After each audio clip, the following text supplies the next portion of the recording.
All righty. Well, why are you censoring me?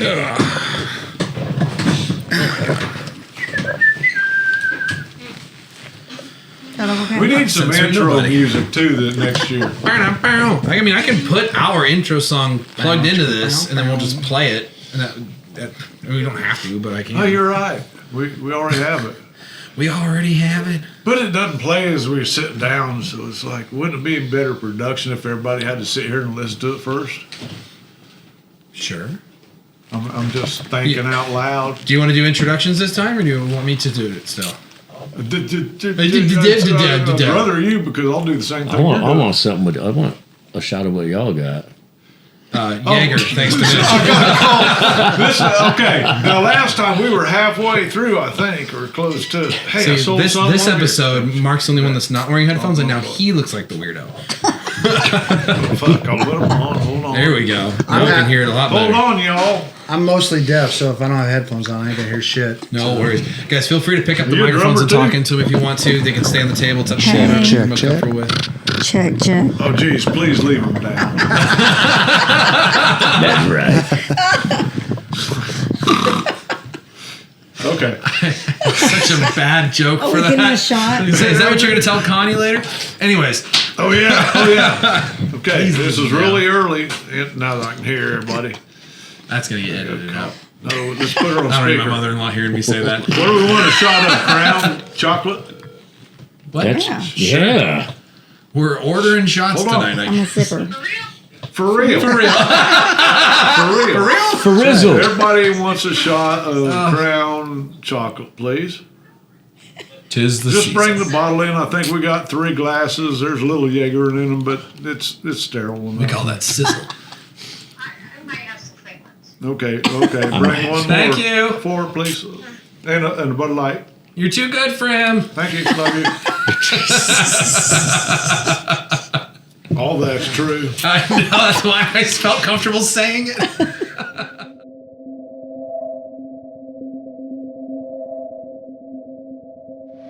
Welcome back to the Roadkill Drums podcast. Are we having fun? I'm gonna bang a drum. Oh shit! I died. Let me go.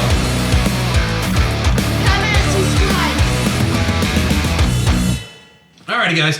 Welcome back to the Roadkill Drums podcast. My name is Laura. We've got Mark Roadkill Custom Drums down there the other end. Today we are joined by some familiar favorites and some new faces. We got Mr. Dave Carlton down right there. DC. Can I do that? Does that sound too That sounds weird? all right. It's all right. That sounds all right? That sounds I saw you physically flinch when I did that, and I immediately regretted what I did.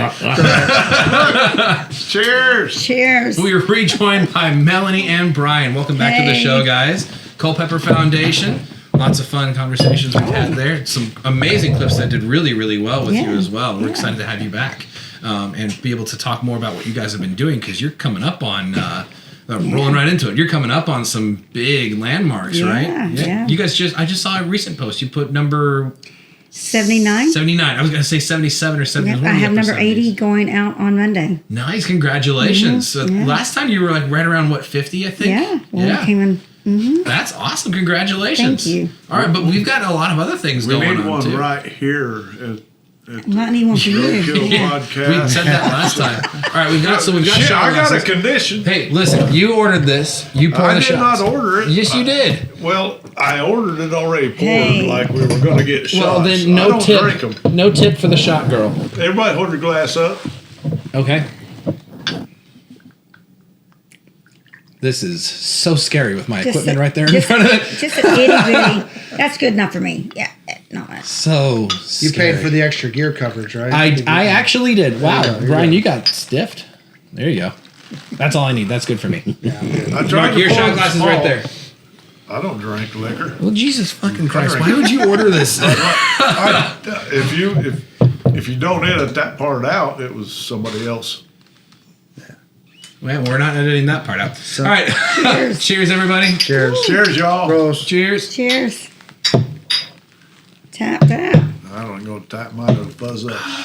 Yeah, don't do that. Ooh. Actually, that was pretty good. We got another one for you. Oh, no. Nope. Nope. Take it slow. We're halfway through. We're gonna do another one. Well, y'all are. I'm drinking the other half. Well, my other beer. Okay, let's get back. let's get into it. Got your six. Got your six. Got your six. Badass fucking band. You guys have been together for how long now? A A year. little over a year. A little over a year. Yeah, I've been a part-time member for about 10 months, but And now full-time now member he's for full. about 5. Yeah. So Okay, so are you like the latest addition to the band then? yeah, I would say Yeah. so.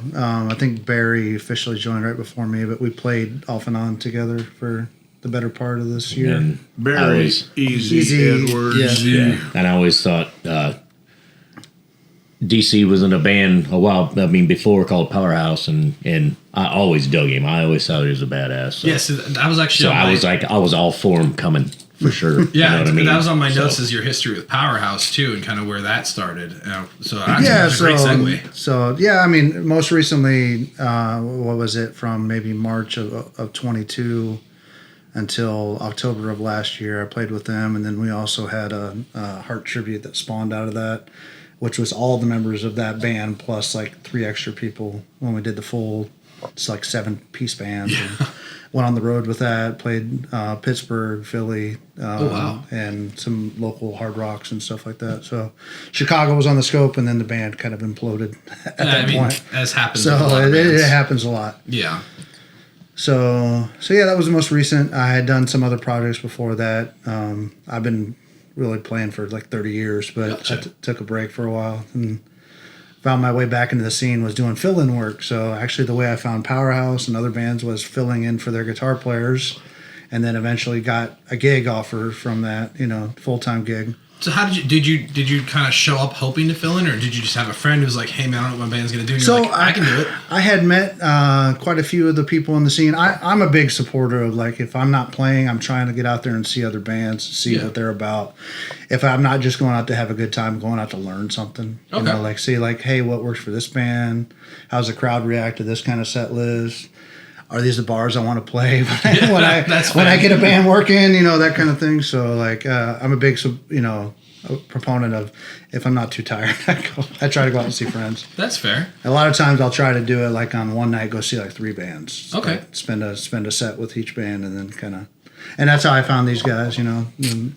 Knew some of the guys from the scene that were in the band. So when they said they needed some help, they knew me from my other projects. I knew them from their stuff. And Well, like he was saying, he knew you from Powerhouse, and he was like, Right. "I won't bring him in." Like, yeah, he used to come up and sing with us occasionally. Oh, really? he'd Okay, come so up and there's sing. there's some history there. Yeah, before exactly, Got Your Six. exactly. Okay. Can I jump in with some stupid shit right now? Sure. I'm Sure. scared. Well, it's not stupid shit. I was going to do Sure. one of my jokes, but I don't have any that worth telling or that I can Here's our tell. little monitor. But- Ding-ding-ding. It just kind of Beauty brought post. up a thing like Roy's List. Oh yeah, How absolutely. that's such a help with our local bands and stuff. And Shout out to Roy. Roy We love you, Littlefield. brother. Roy Like, Littlefield, never get ever on doubt that. that. We all love you. We appreciate Big you. time. You're a fantastic person, and you're doing good shit, man. Yeah, Yes. I tell for people real. that I will get in my car without a plan. I pull up on my phone Roy's list and I see who's playing and where, and I'm like, all right, I can go there first. I can spend that. Okay, this band starts at 9. I can hit them up before they're done, and then go bounce to the other place. So yeah, absolutely. And Roy don't get paid a damn thing, or hit him up doesn't, for a and- sponsorship Well, he too. fucking should. you know? And- He fucking should. That's He a lot of should get fucking paid. work. It is. It's a big service, too. He fucking should. Well, when he's doing, but I've talked to him, and it's like he doesn't want paid. It's like he does it from his heart, and Right. one day he's going to quit. Somebody will pick it up. Yeah. Or not. Hopefully. Yeah. Well, whoever does, they better keep will they it do as being called good Roy's a List. job? Who knows? But it's really cool that we have this kind of a local absolutely. support Yeah.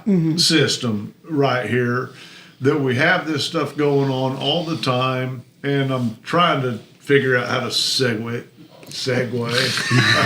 He wants to rail on the podcast. I hate that fucking word. I hate that fucking word. And now he's got me saying it. It's like, we're going to back on it. Listen, that's a word I picked up in college when I was studying journalism. It's like, you got to make sure you segue the conversation so it feels natural. You got to segue. And it got stuck in my vocabulary, and welcome to it, brother. Well, fucking thank you. You're welcome. No, but yeah, big props to Roy. I use that list all the time. Hell, I even use the list to make sure I'm playing and what time I'm playing the night that I'm playing. It's like, I wake up, I'm supposed I wake to up be on here Friday mornings and Saturday mornings. So what time am I playing? Oh yeah, Roy's got me here at 7 o'clock. Wow. Just to make sure, you know. So Sometimes the next communication evolution lines. is Roy's going to be everyone's right. manager. No, I'm just kidding. I'm just kidding, Roy. We're not putting that on you at all. I tell Well, he's my got to buddies, retire from his real job first.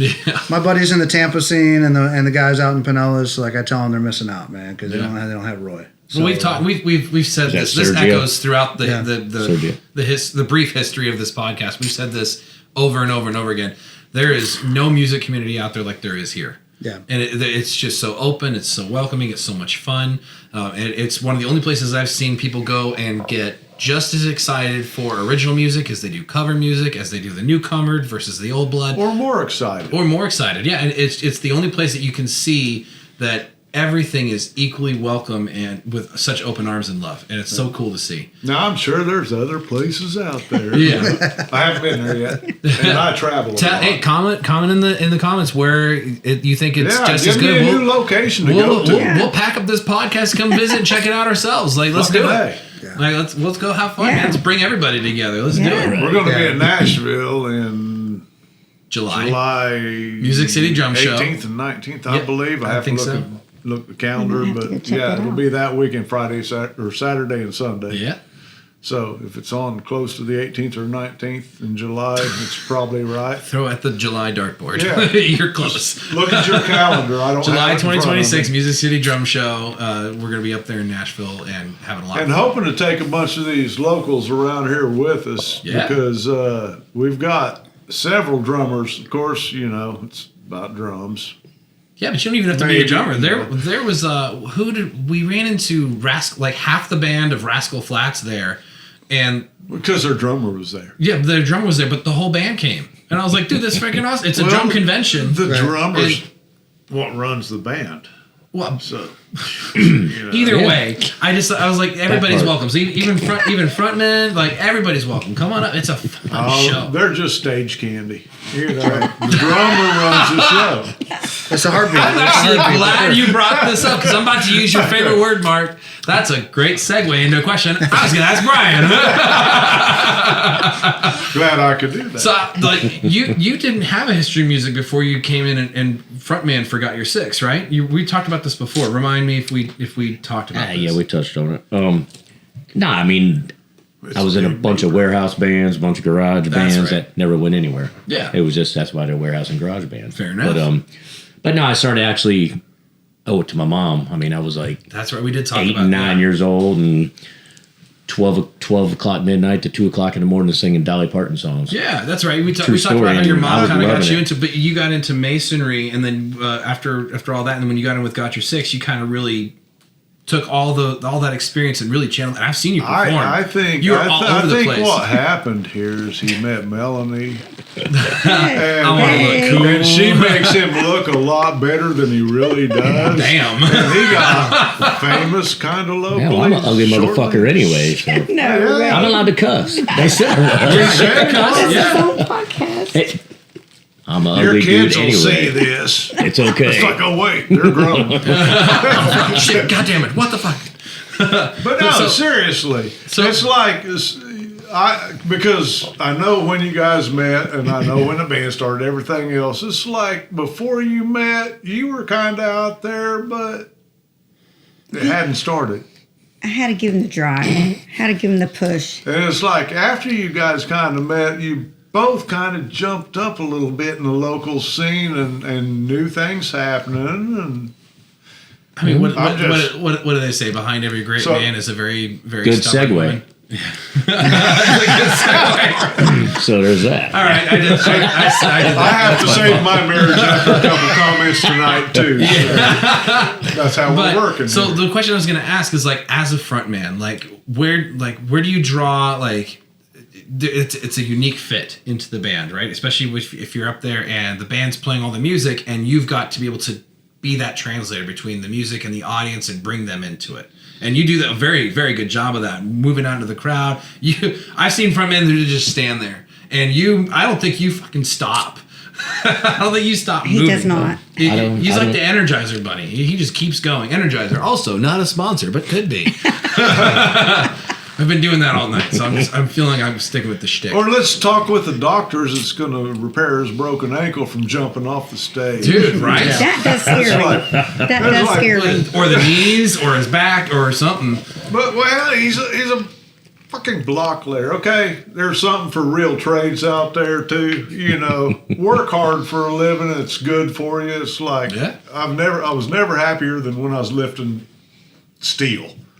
Welding, you know, it was fun. You know, like the harder you work, the better you feel. Yeah. And it's like, if you want to get your ADHD kids, fucking make them work, make them sweat. I don't know. I was in the army. I was in the army, and all that structure worked great for a while. My ADHD sure as hell didn't There you go. take Thank you for your service. Happy didn't take Veterans it. Day to you. Yeah, Veterans Day, by the way. The army ain't Yeah. fucking structure. That's obedience. That's it. It's like, I'm sorry. What was it? We interviewed Claude Davis up in Nashville, and he just goes, I couldn't stand that my parents told me when I had to go to bed, when I had to get up, what I had to eat for dinner, so I joined the Marine Corps. That's right. Okay. then. Yeah, I was like, oh, so you ran towards it. Yeah. You ran to the structure. So he really does work all day long, sometimes on a Friday in the masonry.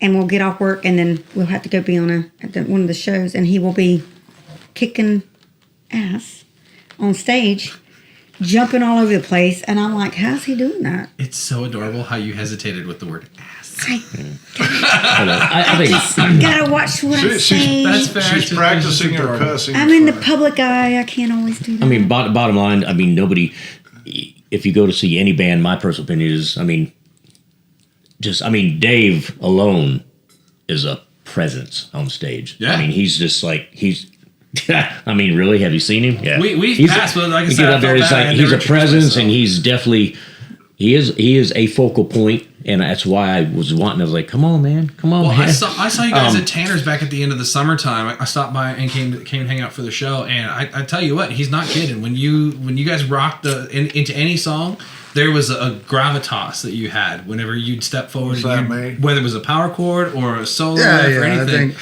you have a presence to you. I learned from a lot of good people. It's not always the coolest shreddy lick you can play that people tend to listen with their eyes, you know, and like, you know, you could be playing something really cool, but if you're not out front where they can see you, they think the bass player is playing the solo. Not everyone has a musical education. Not everyone understands how the band works. They look at whoever's out front and kind of in the limelight. So even though I'm not generally a guy that likes to, I hate having my picture taken. I never watch the videos that Melanie takes. It's just not a thing. I Translation: he's never gonna watch this podcast episode. so You probably should, because there's no telling but what I'm going to say. it's one of the things that, like, if you're playing a solo, you should be up front. I learned that way back in school in jazz band. You know, the soloist stands up.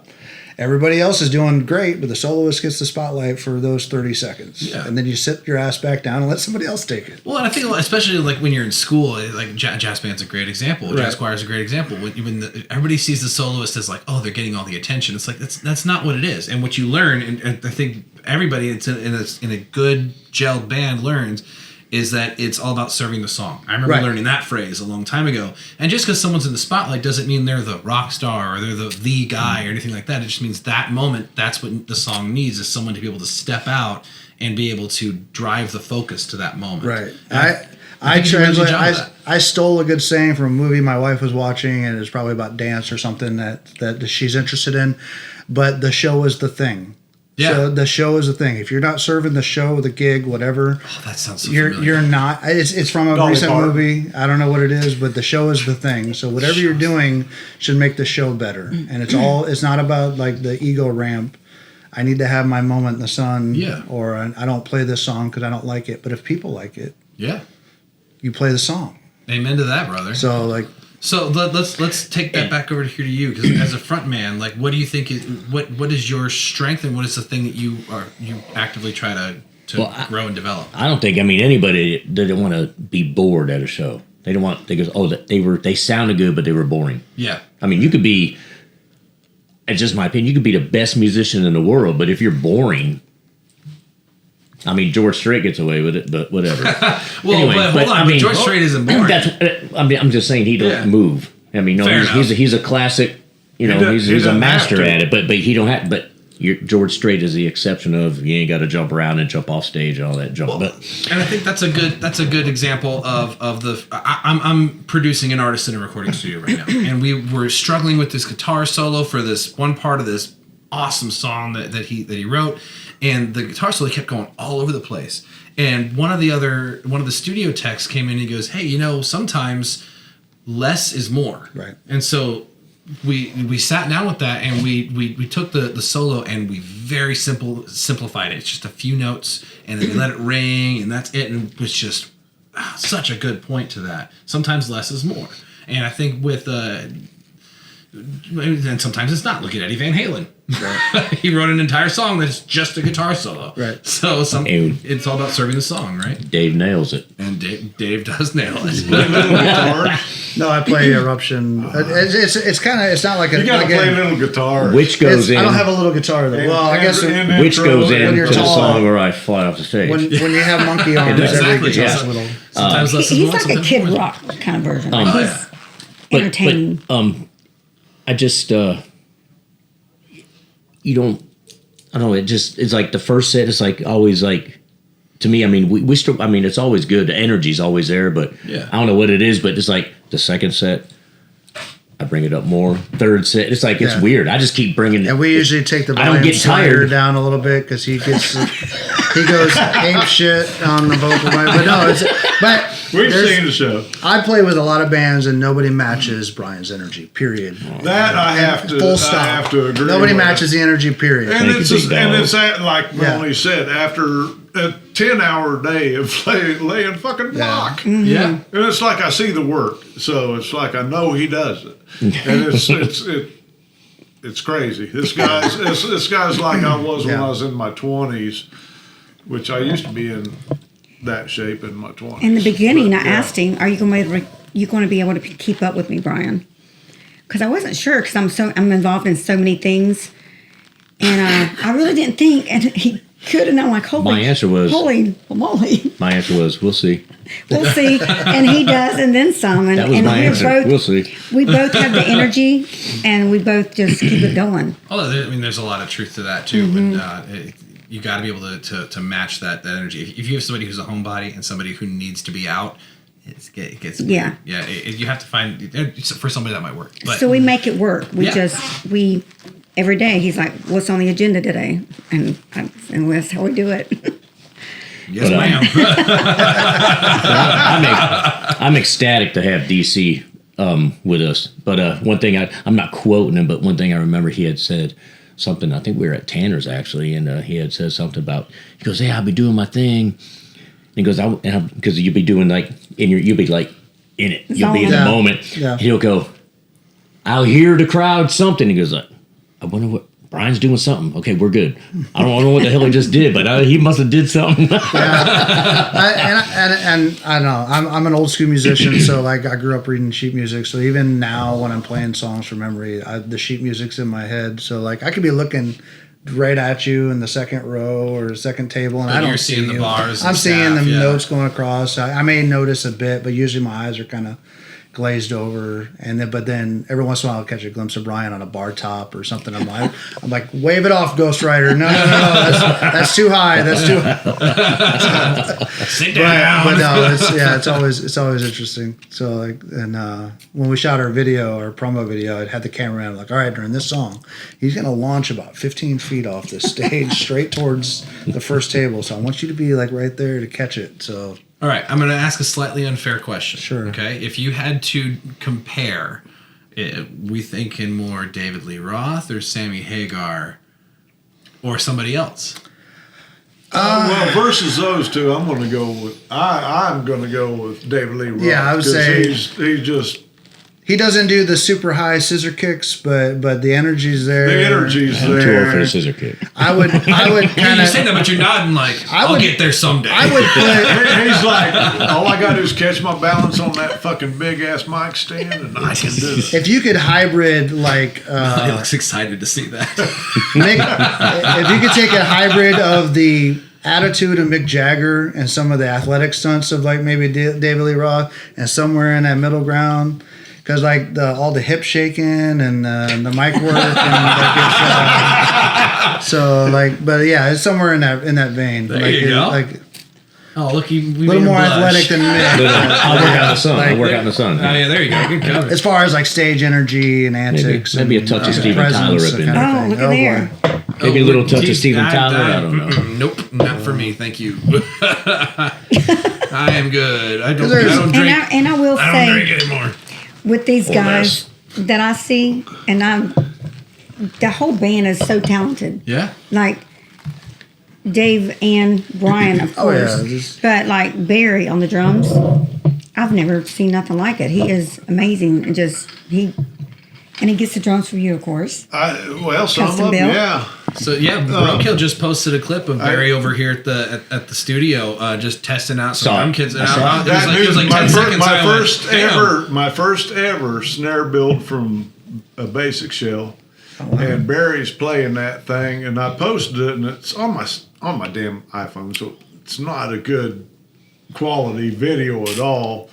And Laurel's like, "You posted that on this site?" And I'm like, "Yeah, I didn't mean to. I thought I made a new thing." And he's like, "Well, it got a bunch of hits." It's doing really well. I'm like, "Well, It's a segue. It's a segue. And not to mention no, Brad. but I do want to shout out to Barry, who should have been here tonight, but you're probably up Cheers, in bro. Georgia. Cheers. Cheers, Barry. Cheers, Barry. Easy. Cheers, y'all. Brian. Easy DC. He likes to. He likes. Okay, now what's Initials. yours going to be? If we got Easy and DC, You can't. Oh, so hey, so yeah, so it was we about got B what? BB. We got You got Silver Fox and Goldilocks. Silver Fox and Goldilocks. That's what it is. There you go. Just with us together. That's not the band name. No, okay. no, but got Brad Jenks I'm and smelling a duet though.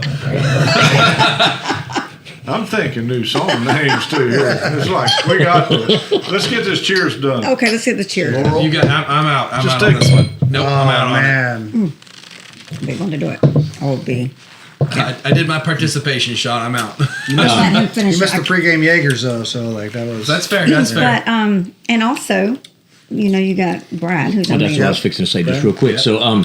So like it was weird. So like almost a year before I even got involved with Got Your Six, Brad Jenks actually messaged me like a bunch of videos and like promo things and stuff that he had done vocally and sent them to me. Believe it or not, yeah, sent them to me. And I wasn't ignoring them, but I just kind of got busy and never got back to them. Yeah. And it was like almost a year. And all of a sudden, so then all of a sudden we reacquainted somehow. I can tell you how. Well, yeah, just no. I was there that night. Remember? I'm pretty sure I was there. And so I was like, yeah, give me his number. So I'm talking on the phone. I was like, oh. I said, first and foremost, I apologize for not ever getting back to you. Yeah. But it was weird because timing's everything. Yeah. Wasn't the right time. But now I'm like, the guy can sing.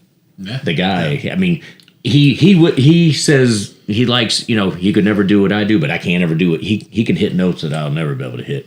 But Brad is awesome. Brad's musician. a jack of all trades Yeah, too. he's So he plays awesome. all the keys All on the all keys. the songs that we do. Oh, I've seen him up there with the. Say- Yeah. He'll play he guitar in between, so Yeah. he'll start off in keys and guitar. He I've had is. other guys do it, but not He's sing at the same one of time. them. Fuckers. He's a badass. Brad Jenks He is can a play badass. drums too. He's a badass, and So he's actually, believe it or not, like he's one of the quieter dudes, the most calmer He's the calm. Yeah. of the band, and but get him singing some Ozzy Osbourne, and yeah, it's on. But there you go. But Rest in peace, And then Ozzy. Jim. yeah, and then we got Jim Haley. Yep. I mean, he's probably I don't know. Most He's probably the most experienced It's musician tough- in the whole darn it's band. tough to break that tie between Easy and him, but between the two of them together, it's hard to beat. The rhythm section is ridiculous. Well, started- Easy's been around for And so is it's Haley. like I love Easy. He comes to me all the time, and he's been playing longer than I've been alive, And I'm older than y'all. And I brought up the only reason Just say it. I'm going to tell on Jim Haley. The only reason why Jim ain't here tonight because he's at a Gator basketball game. So that was the reason why he said he couldn't make it. But he was actually thinking about it until he goes, "Oh, I got a game to be at." Yeah. But he's super cool. Actually, I call him Dr. J. Dr. J? Yeah, it's Dr. J. I was hoping he could be here because I wanted to meet him and get to know he's him a better. super cool because dude. The last gig that you did at LA's, I was kind of I was drinking, but, got a man crush on him because I was watching. And I was like, you can tell when somebody knows their shit when they're playing. Yeah. And it's like, he was rock solid. I was like, hell yeah. And I know Easy. I've known him for a long time. Long time is in several years. They know their shit. I mean, they've been around long enough. They can play anything. They know how to do it. They've got the skills, definitely. And when you watch that, it's like, this guy can play with anybody, and do a good job. And actually, like when we're in rehearsal, sometimes when we're in rehearsal, he'll be the one. He'll be like, stop, a bass player, and he'll go, Brad, that was a G, not And Brad's like, oh yeah, you're right, it was. Yeah. I mean, he's Well, you can tell. he's the man. He's the man. When I watched him at that show, I was like, And I'll be singing or something, and I'll be singing, and I'll kind of look over. He gives me the eyebrow, and I'm like, I got it. And I'd seen y'all play before, but I was always busy. It's those third base coach signals. Yeah, he gives me the eyebrow. Halloween, And I already know what to fix. Night. Maybe that's when he's seen you guys, and you guys have excelled so much from the beginning until now. And how it started was because of my event last year with the Culpepper Cardiac Foundation. Yeah. I needed somebody to fill in because the last band couldn't make it. I'm not sure what happened. It was Powerhouse. I was supposed to be there that night, but something happened. At the last minute, they could not make it. We can't go there. So I needed somebody to fill in. And I actually reached out to Bobby Long, and he's like, we're booked, but hey, why don't you get Brian to sing? I'm like, I didn't even have a band. it's a 45-minute set. He can come up with something. So I asked Brian, and that's when he reached out to Brad, and the messages that he had sent a year before. He's with Brad, and they pulled it together. And then right after that, we're like, hey, I guess what are we going to name the band at that point? And we had always said, I got your six from the very beginning that he met me. Yeah, I remember you telling the so story we got that got your six. So then it just happened after that. They started doing the band. And I think February was our first show, and that was at LA's. It was our very first show. Here we are. I was gonna say, Melanie, like when I came out to Tanner's to see Got Your Six, like you're right up there with them. Like you're having a great time. You're running around the room getting everybody hyped. Like you're just as part of the action as anybody on that stage. That was Melanie Osborne. There you go. It is. Wait a minute. I wasn't sure if I should make that comparison, but I was like, I got a little Sharon Osbourne. Like, she's definitely the band momager. DC, I was going to say, DC calls her the band mom. Yeah. every band has one. Every band has one. Yeah, I have to keep them straight a little bit. And I like to take pictures and hype the people up, and I like to have fun. And I want to have it. If we're going to be there 3 or 4 hours, we're going to make it a good time. Okay. We'll have a good time. That happens because you have a great following and social media network, and hit your business up. Melanie's Cutting Edge. Yeah, Melanie's Cutting Edge. I have to say that. Come and see me. But between my staff and me being 35 years into the hair with Cutting Edge, and then I got a great team, great group of girls, and then the foundation, and then I'm involved with like 22 different committees all over town. And then I'm like, hell, let's just take on one more thing. Let's do Got Your Six band. So So actually, speaking of the Melanie's Cutting Edge, I saw you posted a video of that really cool shot of you sitting in like the mafia boss chair. Yeah, that's And was that an AI video where you got up out of the chair and kind of walked? Yes, that was my picture that I already had, and I Yeah. did the AI, and I just thought, that day I was feeling it. I was like, you know what? Let's draw some business in. So being in film and video production, I use AI on occasion. In fact, what I will sometimes do is if I hear a song in my head and I'll write my own lyrics, I'll use AI to help me kind of shape how the song should sound, what key it should be in, what beats per minute it should be in, things like that, and I'll shape it like that. And it's made me realize, there's a lot of fear and anxiety over AI, especially in the music world. He's segueing into the AI. I wasn't going to use the word segue. I got caught.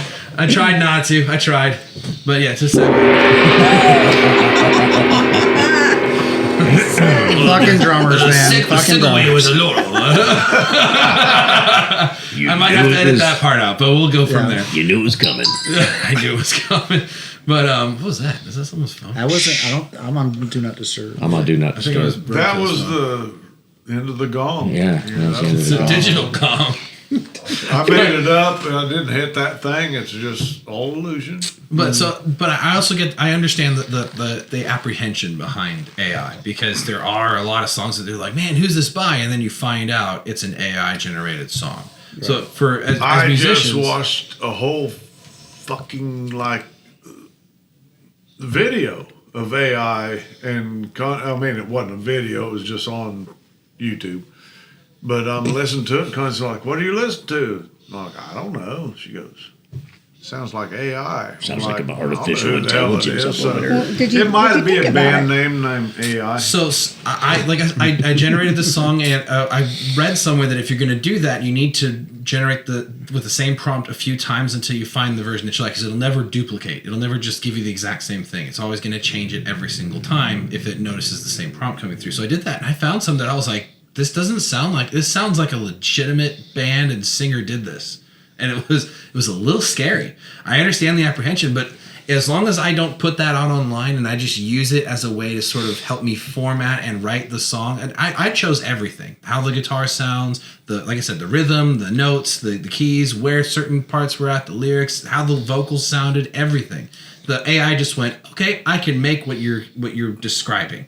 And that's all it's doing, is helping me shape that. And I think as long as it's used in that kind of capacity, I think AI can be a very useful tool for artists and bands out there that are looking to help, broaden their sound or generate it. But then there's folks that have this kind of look. So that's why I wanted to start that discussion and get your thoughts on it. And I want to say this: Larry Anderson, a good friend of ours, and he's helped us a lot with videos and pictures and stuff as well. But he has been helping me, and he does this. I can say, hey, Larry, kind of work this with me, and he does that. We've kind of really He'll send partnered it in minutes. We've partnered up on a lot of stuff, and I'm having him work with me a lot, but it's a lot of the AI. Yeah. So that was kind of him working with me, and he did that and sent it to me, and I said, I like it. Perfect. He's a super cool dude, too. So I'll tell Larry something, and he just creates it. I don't know if you've seen the Halloween promo I did for the salon. Yeah. I took all the pictures and I sent to Larry, and I said, I want to put Somebody's Watching Me, the song. Yeah. And I don't know if you saw that one, but it was pretty good. And it was really good. Yeah, and that was Larry that did that. Yeah. Shout out to Larry Anderson. Larry Anderson, we love you. That's it. Yes. Come on the show, Larry. We'd love to talk to you. Yes. I like the way you phrase it, a tool. And Yes. that's what it should be. It should be a tool. And that was my point. So going back to the analog to digital days, everyone's like, oh, you can't record on digital because it's now you can just cut and paste. Well, that's what they were doing manually. Yeah. To just save time. Somebody had the skill to cut tracks and copy it several times over and record a rhythm pattern perfectly, for throughout the entire song. So it has the same dynamic, same meter, same everything. So as long as you're using it as a tool and you have some musical sense behind you, like as a guitar player, I can kind of play drums. But I recognize that these are drums and what they sound like. But the problem is now it allows somebody that has absolutely no musical background to do what you've spent years learning. That's to also do. that's And also where what the record heartbreak producers is. do without the people. So And that's where the heartbreak is. Some of the best record producers in the world don't play the instruments that they emotes out of people. There's a great video of Rich Rubin Yes, I was back to bring out coaching exact one. Flea how to play the bass line and give it away. Is he a better bass player than Flea? Probably not, but he knows what works, and he's he's telling him with a prompt, play this way, ba-dum, and not like overplay it. I don't remember his name, but the Rolling Stones have a guy that has been touring with them for over 30 years, and the guy doesn't know a thing about music. Right. And he openly says it. He's been on interviews where he says, I don't know anything about music. I'm calling bullshit. After 30 fucking years, you know something. I mean, he says his yeah, whole I don't job give there. a fuck if you're, I can't say the word, but you know, if you're He claims lower all he level does is intelligence, all he does is you he has an can ear still for what figure sounds something good, out in and 30 he'll- fucking years. He'll go out, he says, I'll walk out on the stage and I will tell Mick, hey, that felt a little weird. Can we do something different? And that's all he does. It's all about And the segue. And the Rolling Stones are like, yeah, he helps keep us like in tune with our audience because he's just an audience guy, Right. and he's willing to be honest with us about what feels weird. I think I'd fall off of it. The stage? Segue. A segue. All right. Okay. But He started it. I think segues. you drew the perfect comparison between because I was trained on original analog gear. Right. And now a lot of the gear that you use for live sound is all digital. In fact, I just had an incident the other day with a band that I was running live sound for, and one of the main line outs, so that was main left, running out to the left front of house speakers, that port went out. We had no sound out of all the left side speakers. Right. So we had to, my analog brain went, okay, we just have to daisy chain off the right. It's going to lose a little bit of quality, but if we balance it in the mix, the audience won't really know, and we just have to be very careful about clipping. So I talked to someone. Well, so basically is what we did. And we did that for the first set, and I went, you know what? I know a guy, Tommy Stevens. He's been on the show this before. He is a very well-versed an audio engineer in the modern technology. So I was like, let me shoot Tommy a call. Let me see if he knows a fix to this that I'm not thinking of. And he goes, oh, yeah, man, this digital system, you can tell it to route the main left into auxiliary 6. Yeah. And I was like, what the fuck? Yeah. I don't have to open shit. It just does it. And he goes, yeah, just route it. And we did it, and we switched it, and I was like, holy shit. This is amazing. I mean, it's the technology is there for you to use. I mean, it's hopefully makes our lives better. I mean, I use a rig now, and I actually have a backup rig that's literally the size of a cigarette pack. Isn't that crazy? It's the Tonex one. So shout out to Tonex. I'm not sponsored by Tonex, but Tonex, not a sponsor, but it could be. Next year, if this shit's sponsored, we're going to do this. So that pedal has 30 slots for completely different amps. Amps, modulations, speaker cabinets, all of that. And like with the press of a button, I could switch from a Marshall stack to a Buddha V18 or whatever the heck it is, what the Hart was playing. And you can go into the next one, you can dial up a Dumble, or you can dial up these rare amps that somebody has captured. Yeah. You know, it's just somebody profiling the waves and the sound waves that come out of equipment. Yeah. And then you can reproduce that wherever you are in the world.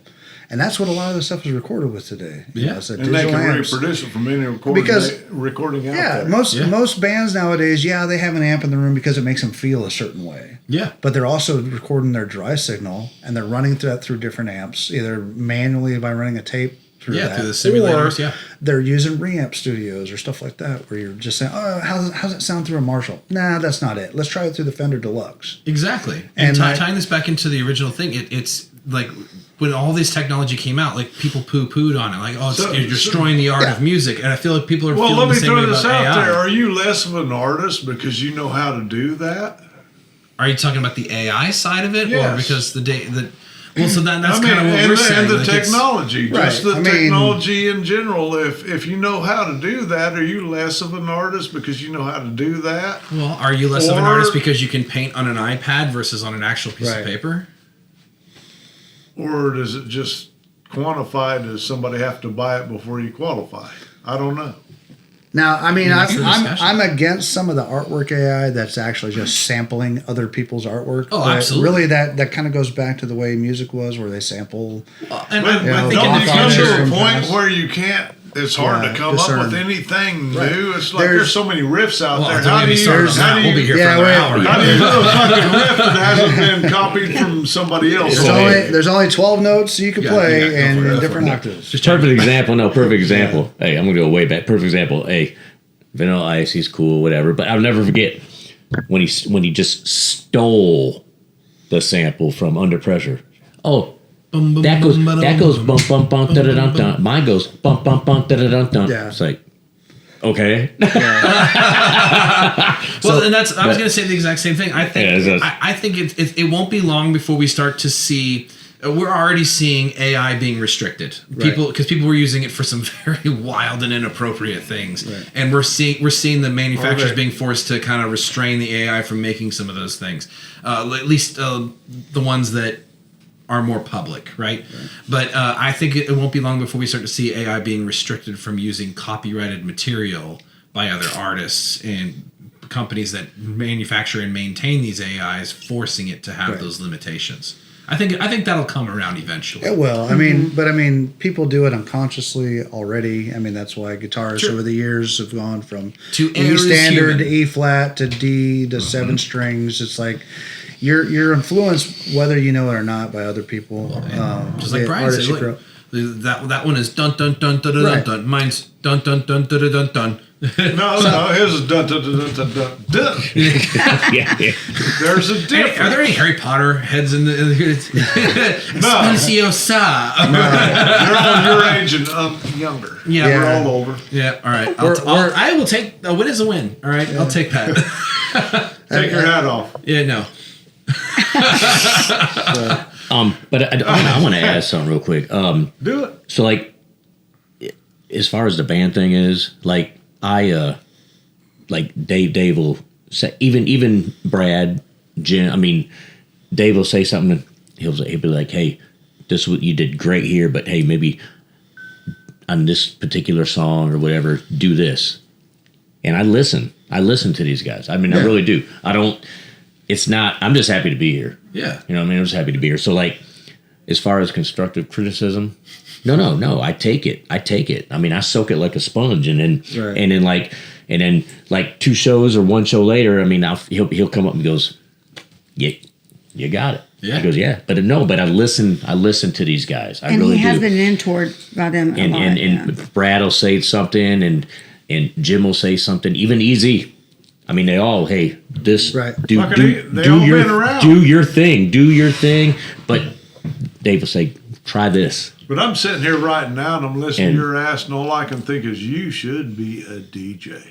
You have a fucking voice. It's like, that's why I think you got him turned up a little louder than everybody else. No, that's just his voice. This is KMDJ, the mountains of the wild. There you go. Rock and roll station coming shit, at you. and I'm This thinking shredder now. Wolfman And the Jack. AM dial 7 to 11. Taking lunch at 12. See you then. Hey. Except for that. At the end, you were Melody's good. sitting up a little straighter right now. It's gonna be a warm car ride home. And it is one of the got them coldest heated fucking seats. days in Florida. Is that why my nipples are hard? Was that what it I got heated steering wheel. Yeah. But, Heated Oh, he- seat. I can imitate it, but I can get pretty close to you. Let's hear it. Let's do it. In a world divided by fear. No, you can't. No, it's not even close. I can get deep, but I don't sound like- as authentic and as sexy as in he a does. world divided by fear, See, that don't even sound as good. must Just sit back fear. and talk normal. the beard. Arnold Talk back. Schwarzenegger Talk is normal. the beard. Talk normal. Just talk normal. I've been hanging out on this chin all afternoon. And I'm gonna prove this point here. Just talk normal. Just talk normal. Yeah. Okay, yeah. Well, anyway, so I'll soak in like a sponge, and I listen to what Dave says. I listen to what they all say. Listen to that. That's yeah. It's fucking- I will sample the shit out of that. And since we're recording it, we own that shit. No, we didn't. I didn't sign any rights for him. It's all good, but no, it makes me feel good. And the thing is, Do I have any what? Roadkill thoughts. Roadkill thoughts. You know, you mean my stupid question? Well, I started in this next year. I'm telling you, we're going to get serious. But I had these stupid questions of the fucking day. And I didn't look any up today. So, I don't want to use any of the old ones, but there was one really good one. So I'm going to use it again. Fucking, I've used it 3 times now. Okay. If you're blind, how do you know when you're done wiping? Because your wife will tell you. Oh, God. No, you had another one that was way better. It wasn't that one. Okay. No, that was pretty fucking good one. Because No. you got to think about stuff. No, you it's got not. to think about it. Now you got to analyze how you wipe everything. It's like, how you do it blind. It's like, if you went blind, how you going to do it? Are you going to smell it? I mean, you know how you wipe now. You have a routine. Everybody I'm has. stuck with it. I'm sorry, guys. Okay. Anybody that says they don't have a Answer that wiping routine is lying. They do it. They have a routine. Now, imagine blind. Okay? Because Can you imagine that? just saying. Yeah, unfortunately, that's stuck in my head now. So, So much. I can't unthink this. I know you can't. So this is one of those questions. Now you got to think about it. And I there you go. regret my decision. Hey, just like And I an apologize to everyone here and who's watching. just like an artist, it's all about the Please texture. know, So I is- do regret this. is there a It's all about the subsection? texture. Is It's there all about the feeling. is there a texture. subsection in the toiletries all called blind dude wipes? I don't know. It just starts beeping at I'm you no when it's comment. done. There It's you go. clean. It's clean. Yeah. It's clean. It's clean. Don't walk. Don't wipe. Don't wipe. Don't wipe. Jesus, God Almighty. There's gotta be. Or you really have to have or you really have to have a spouse that You would tells just you. hear the door. It's like, honey, you need to go take a shower. Where do you think they put the machine? I'm glad Roadkill didn't hear. I He did. said- he But was it saying was it's all got- fucking blurred in my ears. They would have to build some sort of audio tone, so it would just be like, wipe, wipe, wipe, Hang on. don't wipe, all done, don't wipe, don't wipe. Hang on. Hang on. Hey. After that, I'm not drinking any more Conroe chocolate ever again. And on that note, here we it's getting go. cold outside We're here. not a Another sponsor one. yet. Crown Royal, not a sponsor, but it could be. A chocolatey device. A deep, rich chocolate. You guys got me Dark. in here. Oh, Lord. Laurel, you ain't getting out of this one either. Nope, I'm out. I'm out. no. Nope, look at that. Look at that. My shot glass is up there and out of your You reach. gotta do Shot one. glasses, You haven't right? done I did one earlier. I did one earlier with you guys. I poured a The first pussy one. shop. I'm gonna take mine straight out. Shop. What's a shop? There you go. Well, I got I go down, you I go got down. this accent that I got. I bit my tongue real bad when I was having a heart attack Come on. and bit through it. You got me So, in here. Here, I'm gonna take one. Fair I don't enough. even drink liquor. Here, cheers. Y'all fuckers. Here we go. Cheers, I hope y'all. my wife Cheers. knows she's Cheers. driving home. That's Mitch's. Yeah. That's why I don't drink liquor. But back to the taking criticism and taking input. I think it's essential as a musician to be able to take some criticism. Now, you shouldn't tell your bandmates, "Oh, that was shit. That sucked." Like it should always come. It always should come from a point of like, "Hey, let's try this and get better." Or like if somebody says, "Hey, maybe don't play that song that way," or don't play over this part. You got to find like where you gel together and what works. Something I learned in management is the power of we. Yeah, exactly. It's not you messing. It was like, hey, let's do this. Right, we should exactly. change how we do that. And I learned that a long time ago. But I do listen. Absolutely. Yeah, And I I do do as listen. well. I'm I not do as like, well. you know, it's a two-part thing. I have, for sure. there's absolutely, I mean, for real, I have no ego. Am I the best singer? Hell no. Am I You're decent? damn good, though. Am I decent? I think I'm decent. We'll go there. And, But does he put on one hell of a show? Hell yeah. But anyway, I This try. feels like a T-shirt. I try. but I listen. This is where I think the question should be going is, did the fucking venue make money because you were there? I would like to think they did. And I think that's because I think that's the most important thing is you won't have a gig if you're not bringing them value. It's all about value, and it's a group effort all the way around. You have to be honest with the venue. Now that's You an have to be interesting. honest with yourself. That's and an you interesting have way to think about it, because a lot of bands that we were talking about the phrase, you make sure you serve the song. And then a lot of bands, you want to make sure you're connecting to the audience. But at the end of the day with the gig, if you want to keep coming back and having that gig, did the venue make money? If the venue made money, the people had a good time. If the people had a good time, you played to the audience, and if you played to the audience, you served the song. Right. And if they made a lot of money, you charge more. And I'm not going to say, and don't ask because I'm not going to tell you the name of the venue. But I've had some venues for say that that their staff, we weren't going to work until we knew your band was going to be there. Now we're going to work. Interesting. Yeah, because Yeah. they But I'm really not going to. And it's not just the band; it's the crowd. So Well, like I mean, yeah, if you have a good experience, a good show, usually those people are having fun. They're buying food. They're buying drinks. The They're biggest- tipping well. Biggest and- form of flattery to me. That was awesome. I mean, it was just like, wow, cool, So, but And of course, there's some venues that have a lot of, people there, and there's some that you go and there's not very many people. But no matter what, they sing their heart out. If there's 20 people in the audience or 100 people, they are nailing it. Well, do you guys know the fire triangle? The three things a fire needs to burn: oxygen, heat, and fuel. Whether that be wood or gasoline or whatever it is, those three things a fire needs to burn. If you take that 3 and extend it to 5 or even 7, that's what a band needs to be successful in a venue. You need a good venue, you need a good crowd, you need to play to the audience, you need to serve the song. There's all these things that you have to line up, and there's a lot of talent. But there's also equal responsibility between the venue and the band to make it happen. And that's what I'm saying. You can't Right. expect a great band to come in and bring a great crowd if the venue sucks. Do you have any idea how many legendary artists are out there right now that will never be legendary simply because they either just don't have the venue, they don't have the crowd, or there's just one thing they're lacking that's not their fault?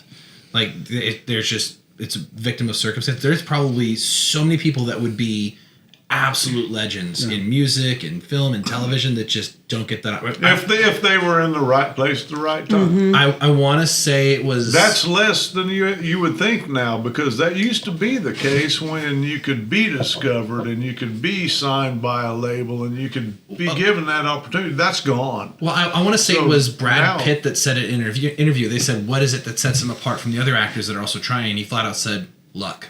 I got lucky to be in the right place at the right time, and there's that element to things like this. You do have to it all has to kind of line up for you, and that's why. And I always say luck is where talent meets opportunity. So like if you craft what you're doing, if you know what your band is about, and you hone that, whatever it is, you could be a polka band. Like, it doesn't matter. As long as you try and craft a show to that, and you find a venue that fits that, and you find the right opportunity to put that product out there, the people who are looking for that will find it. Yeah. And it's not so much that, like, I just missed it by that much. It takes a lot of work. Yeah. I've been in a lot of bands. I don't mean to discredit that in any way, shape, or form. I'm saying that there's a piece. Oh, yeah, it's absolutely. a little bit of luck. Like, it is absolutely fueled majorly by your hard work, your ambition, and your drive to not give up. Absolutely. You're a businesswoman. Even in the work field, it's exactly that. You are going to an interview, and they're going to look at your reputation, your credits, your schooling. But if that person on the other side of the table doesn't like you or doesn't find something that's like, well, he's not really a good fit, is that luck because you interviewed with the wrong company or the wrong team at the wrong time? Like, you could miss out on a huge career. Yeah. Yeah, out but of if luck. But if you're playing polka in Florida for fucking Bike Week, this ain't like fucking Wisconsin for a cheese fest. Whoa. Exactly. You have to know. Easy trigger. You have Just to know say your the venue. segue. It's Wisconsin. I ain't saying I don't like polka This ain't a segue. or This cheese. But that's a great point, though. You have to know your audience and where your audience is. Yeah, and that's like absolutely a factor too. If you're playing biker rock and you're playing old folks' homes, that like it may not be the best venue for you, or you're playing the island bars. They're looking for Margaritaville, Right, and you're playing Exactly what I'm talking So, about. yeah. We've had many people on here that in their genres and what they're doing are doing good, but you get on a national level where you're trying to get a big audience. Yeah. Then it is. I really think it is luck. I think you got to be at the right place at the right fucking. No, I think it's hugely. luck. It's you all- have to be at the right place, the right time, and catch the fucking whole nation's mood at that point. True, but It's like the I'm pissed at lumping's Trump nothing. today. I want fucking heavy metal. Well, there's- or yeah. it's just that kind There- of fucking feeling. There's a ton It's of bands fleeting. that Fleeting. also, and I'm looking more towards the original music. There's a ton of bands that just missed the boat. Yeah. So like one of the bands I remember in the late '80s, and I actually have a guitar made by the guitar player, Trickster. Big band in the late good '80s. reference, yeah. They were the next Warrant, the next whatever on. They were even touring with Warrant when I saw them. Actually saw them live. They hit just before the grunge movement took hold, and they didn't pivot because it wasn't them, and they knew it wasn't them. Yeah. But had they come along 5 years earlier, or had that not pivoted in the '90s, Oh, there's a whole handful of bands. There's that a fit in ton that of bands that category. came. Enough's Enough, a bunch of Yeah. bands that came out in the late But '80s. still, all hair we're bands. back in the '90s where Pretty you Boy still, Floyd. where you still But had then- a Faster fucking Pussycat. rep, where you Firehouse is still one had of a my manager favorite where you bands. Yeah, still yeah. had But the there's record some of that companies. now too, though. I mean, there's some bands that are transitioning to Every the more band classic now sound. you see on the big stage is old bands that everybody's used to. Well, that kind of goes back to what we and talked that's- about way it's- earlier it about is, how. but it's yeah. the same fucking shit, and I don't like it because it's like I've been listening to AC/DC for 50 years. Yeah, a long I'm time. gonna make you feel old. You 50 know. years. Okay? probably. Several are still alive and they still want to jam. They're older than me. I'm like, that's fucking great, but I'm not paying $300 to $500 to $1,000 fucking dollars for a ticket to go to that show. Right. I want to see Blackberry Smoke. Right. Blackberry Smoke's awesome. I love them guys, Right. and it's been great, and I've seen them several times. But I want to see it. I want to see somebody new. I want something new in my face, and not old. But any concert being promoted now is old shows. The big stadiums are all old shows. I hate to fucking say I don't want to see You got to Rush. show up. You got to show up at 6 o'clock when the new bands open up. And then, I don't want to see Rush again. Even though Annika Niles, she's been on Drumeo and stuff. I've known about her and listened to her for a long time. Excellent fucking drummer. But do I want to go see Rush again? Well, so we talked a little bit about this on the episode with Mitch and Ryan and Mike, right? Right. Where we talked, because Mitch has toured the world. And he's toured mostly Europe and Dubai and South America. He's been all over the freaking place. And one of the questions we asked him was like, have you noticed that that the original music is better received overseas, and why do you think that the American industry seems to have a really hard time accepting or really giving fresh new music a chance? Like, we are hanging on to Metallica, we are hanging on to AC, and good for them. I'm not dogging them in any way they're at all great bands. That's like I still love them, but I've listened to them for 50 years. Yeah. Where's my new stuff? What's keeping me interested in music? What is it? And those bands are not big. Well, besides, No. I was raising my hand because they're not boring. Oh, They're not that's an interesting boring. take. That's an interesting take. It keeps people's attention. That's why they last how they do. or Just is saying. it because that's what being put in front of us by big media? It is. It No, is. I think it was Because Rusty it's Wright being who put said- to you. 'cause we If kinda had were this- If they threw other people in your face like they do the big names, you would know those people. Here's my That's question. all Who is there they? fucking is to it. Who is they? It's media and how they push you. It's like if you got your six had the same media attention as Rush does right fucking now, guess what? You would be huge. Rush wouldn't be on tour. I don't It's know if I that agree with fucking that. simple. Yeah. Or we would I don't open know up if for I Rush. agree with that. I think it actually has to do. I think it has to do with the legacy audience. Like let's use Rush as an example. Rusty Wright talked. We kind of touched on this subject with Rusty Wright a while back. Yeah. And he was talking about how people used to worship music. Like it was church. When a band came out with a new album or a new song, it was They went the out and bought thing. it. And they listened to it and they made the music emotionally a part of their lives. And so the new music coming in, the younger generations, and frankly, even the older generations, don't really receive the new music that way. And maybe it's because of the technology involved. Maybe they feel like it doesn't have as much heart. But for whatever it is, they don't make the modern music, generally speaking.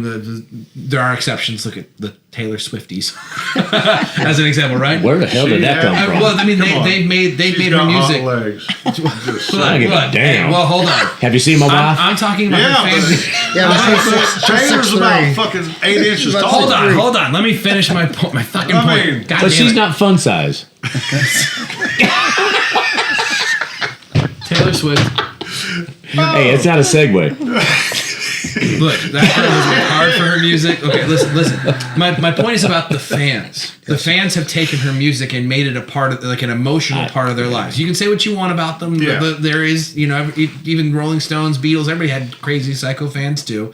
But the point is that there was a fan group that took it in and made it part of their lives. And the big challenge a lot of modern bands have is being able to find a way. You have to get your following, yes. But how do you make your music something that people everywhere can take and make a part of their lives? And I think that's where I'm kind of finding my head going to. Is But I think all her that's why exes should get royalties because that's all she writes about. But I will say, You're not wrong. So yeah. I will say when we went to the Grand Ole Opry, Vince Gill's a badass. no, Yeah. but when we went to the Hall of Fame, she was in there all over the place, Taylor Swift. So was And- there a church. Well, no, I know that, but I was surprised that she was so much in there, like in the Yeah. Hall of Fame. Well, I mean, but That's again, what's because popular now. That's I what was they're just going to like- put in there. But That's what it's draws not- the crowd. That's Yeah, I was just follow like- the money. I think that with original music, she has found the sweet spot where her audience resonates with her song and they bring it into their lives and make it a part of their lives. Just like people did with AC/DC, with Metallica, with Neil fucking Diamond, with all this music. And so when you have Love Neil Diamond. when I think it's another good one, right? I mean, you go to any bar. And what does everybody say? Sweet Caroline, right? That people have made that music part of their lives. Or And Love you're on the seeing, Rocks. Ain't you're no big seeing, surprise. you're I hate seeing, that song. you're Pour me a drink, and I'll tell you. There's a some reason I lies. brought this song up. There's a reason, like the generation that worshipped music is still listening, and Why they don't you still just go have ahead those. with Valerie? That's my other hate. I hate that. Fucking 10 times worse. So I think there's two parts to that, and as far as my opinion on it. So part of it is overexposure. So like you can have a subscription to Spotify and listen to anything in the world. Yeah, Somebody says a new band, I can download their top 10 songs right now on my phone. And the other part of it is my phone sounds like shit compared to your hi-fi system or your car stereo or whatever. fair. So like I remember back in the days when you were mixing CDs, the guy would make a CD and you didn't listen to it off the board. You went out to your car, Yeah. popped it in the CD player, said, "All right, how's this sound?" Or what it was, demo tape back, Yeah. even back when. Part two is that I think music more than any other media connects with a point in your life. Yeah. So like some songs just resonate with you because it transports you back to a time, either when you're going through something, happy times, sad times, whatever it is. It's like, oh man, I get all in the feels when I hear this song. It takes me back to my high school prom. Oh, it takes absolutely. Me takes me back to like, summertime and, in I wish I could middle remember school. the first song I Do you got mind if I laid jump to, in? but Do you I mind if I Go jump ahead. in? So I'm gonna take your word. You said overexposure, and let me put a slight twist on it and say oversaturation. Could be. So like back in the day, there wasn't 10,000 new artists every month. There was 20, 30 artists Yeah. that were constantly putting on another album every year, and that's all you really had. And it was not as saturated as it is now. But you also have the younger generation, those songs that the older generation have taken into their lives emotionally. They've also done that because of them. Like I remember my grandpa used to listen to this song with me all the time, so that song resonates with them emotionally, Right. whether it's Back in Black or whatever it is. It's something that I remember listening to this with my dad. Out in the garage working on the Silver car. Spoon. Yeah. Valerie. The access to your audience. Valerie. Going back. I'm fucking with you. I'm fucking with you. That one just makes me go. Going back to technology and the internet and all that stuff, there's less barriers between you and your audience. So Yeah. before you had to get a contract, you had to work the clubs, Yeah. you had to do all these things to get a quality recording of your product and get it out there. And now you can just self-publish to iTunes or put But yourself the on thing Spotify. of it is, So- the only people making any money is the ones that got those fucking contracts. Right.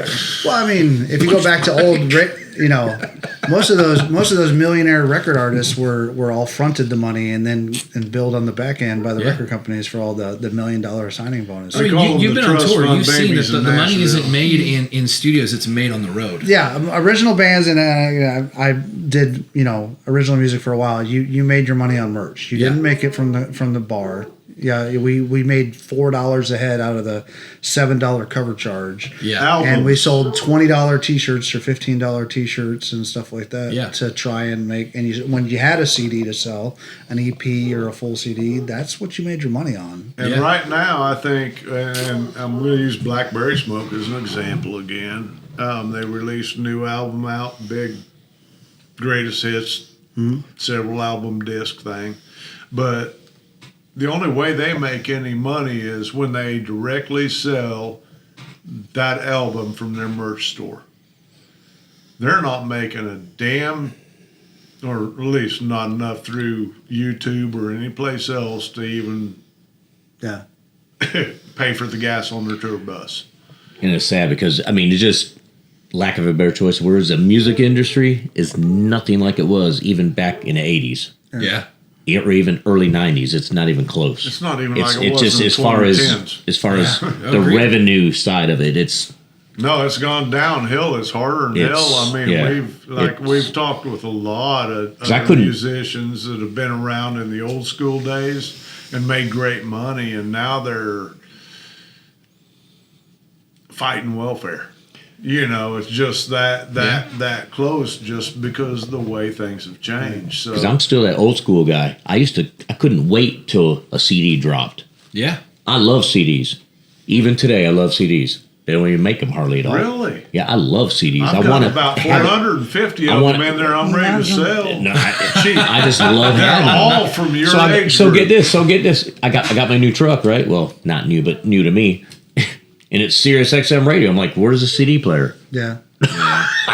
I'm like, really? I stream everything on my phone. Yeah. in the So, car, but I'm it's like, not the I'm same, just but- like, yeah, okay. But on the flip side, on that, I can just pick up an album at random. When I used to drive to gigs in Punta Gorda, it's about a 90-minute drive. I'm like, oh, let's listen to Queensryche. Let's all the Yeah, way and there. then Let's listen to you Live can Crime. change it. Oh, hey. Let's listen to Operation Crime. Live Talking about that, Crime. I'm go- All the way through, All the way through, start to Hey. finish. And you do that when Absolutely. you're driving. I can only We're going do to that see when Jeff I'm Tate laying January. down. It's just like, There you go. Yeah, we already got tickets. Going to I see saw Jeff Tate. that concert that they were touring the album. And that So, man yeah. can sing, dog. Yeah. That man can But sing. it- We're going to see to Jeff your- Tate in January. Nice. To your point, Yeah. like it's so easy for us to demonize the technology, be like, oh, it's ruined everything. Yeah. But at the same time, it's a gift too, because you've got a 7-hour drive. You could start listening Right. to Blackberry Smoke, and then in the middle of it, you could put on a podcast. I don't know, maybe the Roadkill Drums podcast. Plug. Hey. Soon to be sponsored by Crown Chocolate. I like the Chocolate, not a sponsor yet, but it could be. Already sponsored by Commercial Refrigeration. Commercial refrigeration. and Yep. that's Your not wife's hot. They'll They'll cool her up. cool her off. and that's not a Zigway. Well, guys, We gotta get the fuck Really out of quick. here. We got Hey, one quick. for Real though, you, hey, dude. double live we're album. Fucking, we're Double live pushing album, air Blackberry conditioning on Smoke the is coldest awesome. night of the year. Hey, so. really quick, come to my event that's coming up Saturday. this will be out long. You will see, got your six. Culpepper's 5 to Cardiac 6. Check out Foundation. Culpepper Cardiac Foundation. Foundation and Got Your Six will be there from 5 to 6. Yeah. And shout out to damn, I can't even think of that. Sergeant Shredder, Rockin' the Heel Vets. Oh, yeah. Yes. That's Sergeant where I first Shredder. met you guys. It was a Sergeant Shredder event where I was playing. It's where I first met Mitch, who was on the other episode. Yeah. There you go. So, We gotta yeah. get him on here. So yeah, Yeah. Sergeant Shredder? Shannon. Yeah. Yeah. And I'm Shannon's really great. pissed he took my name for the band that I hadn't thought of yet. So There you go. Yeah. Jim Haley, Brad Jenks, EZ. Love you, brothers. thank you We guys. love you. These seats are yours next Got time. your Let's You six. should have been here. Foundation this weekend. go. Culpepper Culpepper's Cardiac Foundation. Yep. Raise money to save lives. There we go, and we're rapidly approaching 100. Yes. Waiting for that Yes, day. I can't wait. Only you can make it happen. Only you can Folks, make it thank you so happen. much for being out here with us tonight. What would happen Melanie? if the 100 was Thank you here? so much for being here It again. can Good be. to It's see you already, as always. it's already Thank you. reserved. Thank You already bought that motherfucker. And I reserved number 99. So You know who got the 100? Will be Daily Ridge. They've already requested. Yo, fuckers. I know. And 99 is mine because 3 is my lucky number. 3 goes to 99. Have you ever had heart 33 attacks? fucking times. You don't need it. I have. I need that son. No, It's like If you see him at a gig, you know he might we need it. Get together for but guess that, what, Mark?